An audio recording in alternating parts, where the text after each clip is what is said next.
Hi, everyone, and happy Easter. Hallelujah. He is risen. I hope you had a wonderful holiday. I wish you all the best for this Easter and holy season.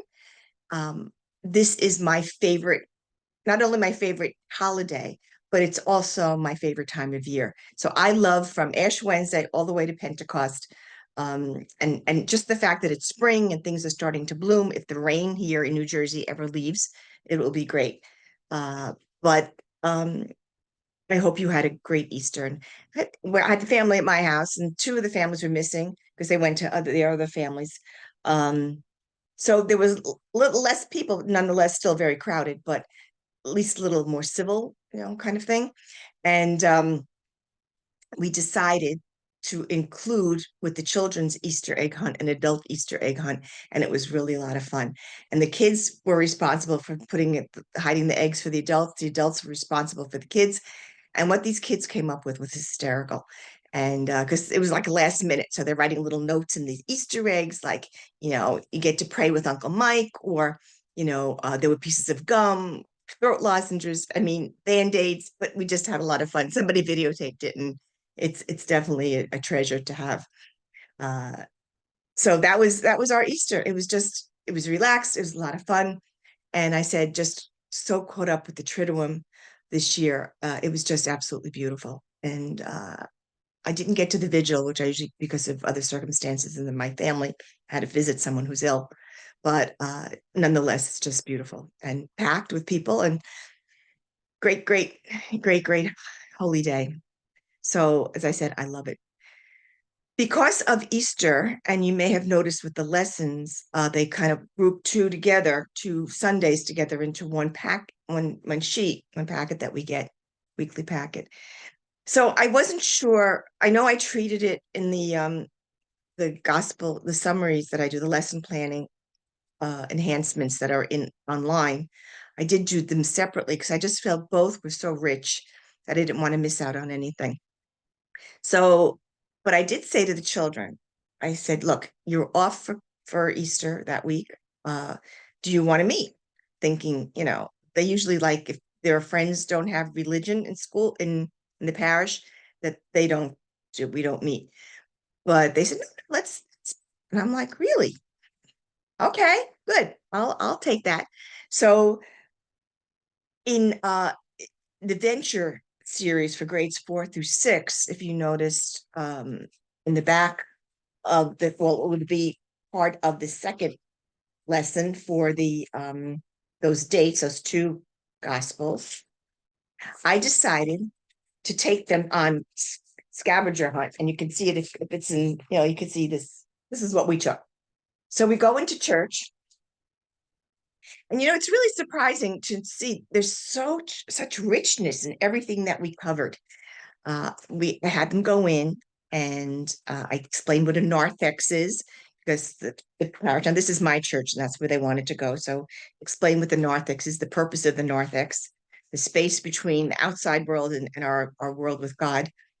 And we started it happens to be our tabernacle is like in the back of the church, but it's facing the outside. There's a window, so that if passersby want to, they can stop and pray in front. It's a really nice idea.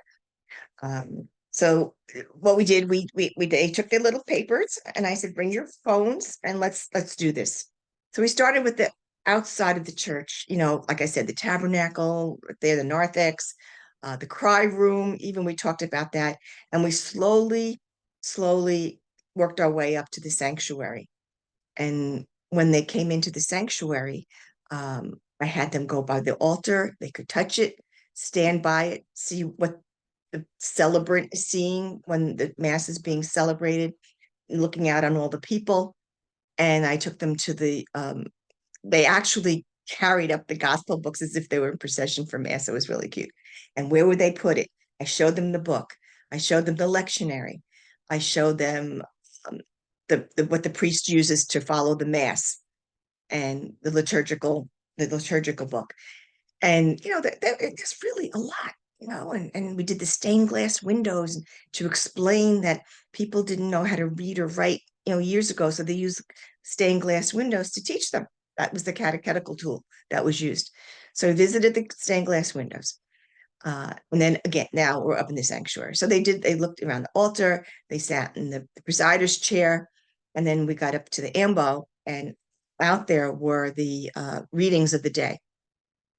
So my grandson gets up and he starts reading the gospel. He says, "Let me just see what this feels like." And he does. Unbeknownst to me, the mic system is on, and which is fine, but I did not realize that it went throughout the whole building. So all the offices, everybody sitting, you know, on staff was listening to this this kid read from the gospel. So this one woman who works in the faith formation office, and she does a lot of the work with the family mass. She comes running in. She says, "Oh my God, I heard him reading. He does such a good job. Justin, would you like to read at the next family mass?" And he said, "Sure." So we got it arranged. So as far as we hadn't told the parents yet, but it, he decided he's going to read on May 5th at the family mass, which I think is so funny. You know, to talk about the Holy Spirit working. I spoke with my son this morning about it and goes, "That's cool." And my thing is, let's see where my son goes with his wife with this. One of the things I say to parents many times is don't get in the way of the Holy Spirit working in your child. For me, I think this is a Holy Spirit moment for this child.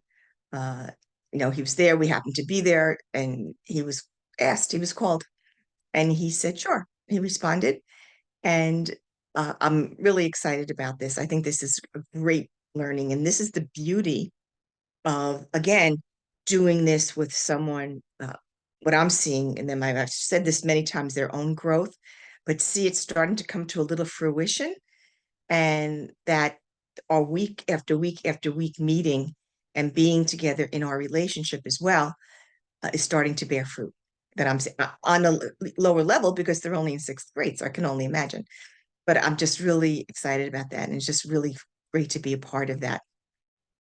Uh, and so he's signed up. So let's see. I spoke with my son. I think they'll be able to make it, and I'm like, you have to make it because this is your decision, and let's see where you're going to go.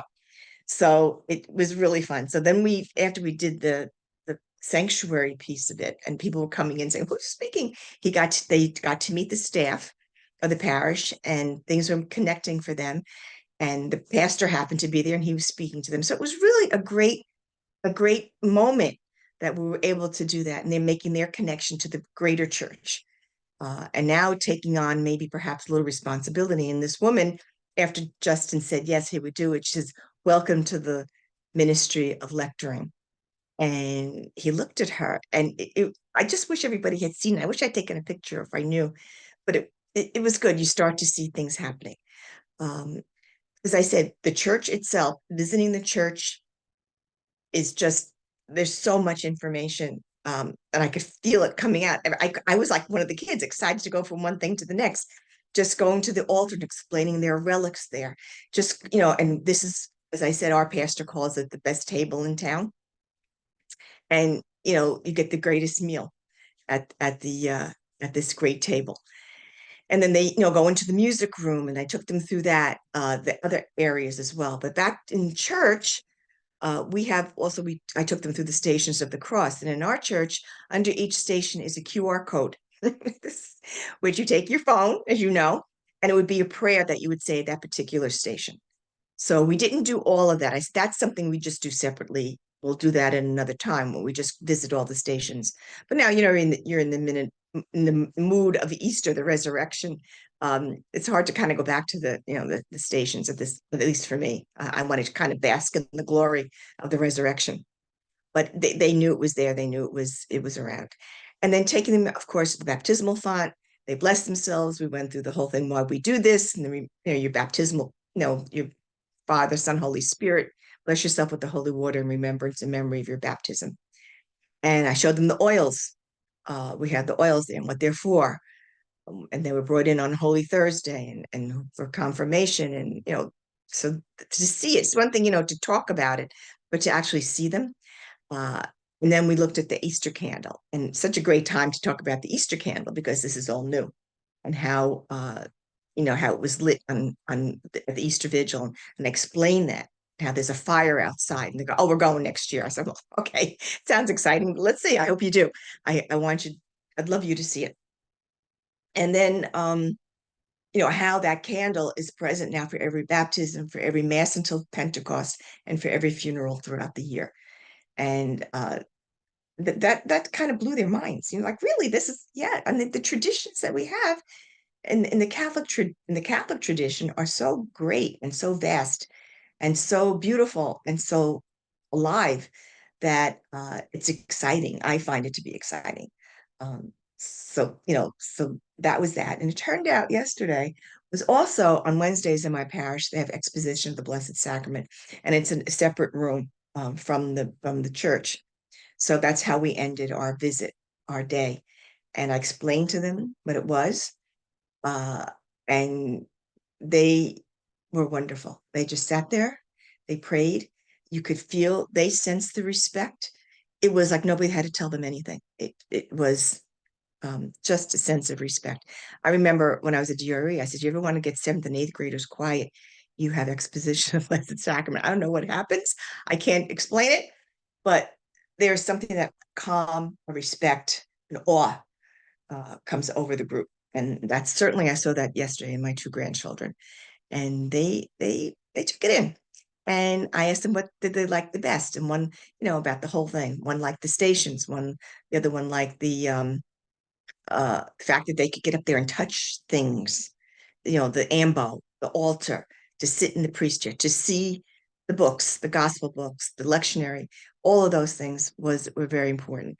We didn't talk about the people who are there, who serve, but that's easy. When they go to mass, they can certainly see, and they know already. So that was yesterday. It was a great, great thing, and I'm glad we did it. Um, as I said, even the people in the parish who worked with the staff were so kind to them and so warm. I think for the children that is important. It's important for adults to feel welcome and feel you belong. And that certainly happened yesterday for them. And I just was so excited to share that with you. Uh, you can do this scavenger hunt also on another scale for younger children. If you have questions about it, maybe we could create one if it's not already in the curriculum. But I think it's a great idea to be able to take them to church and not rushed, not with anybody. It's such a learning lesson, and what greater place to be uh, to explain. I think I mentioned to the pastor what we need to do now to follow up somewhere along the line with an instructional mass for everyone to understand it. So he was very open to that idea. But just to do this, I think it was a great, great way to do it. And even the things, I happen to know stuff, but when other people are doing a catechism, they may feel I don't know enough. Well, call me. I mean, or text me, or not text me, email me. Well, we can create one together if you would like to do that. So I'm certainly willing to do that. Again, you can email me at marilyn@flom.com.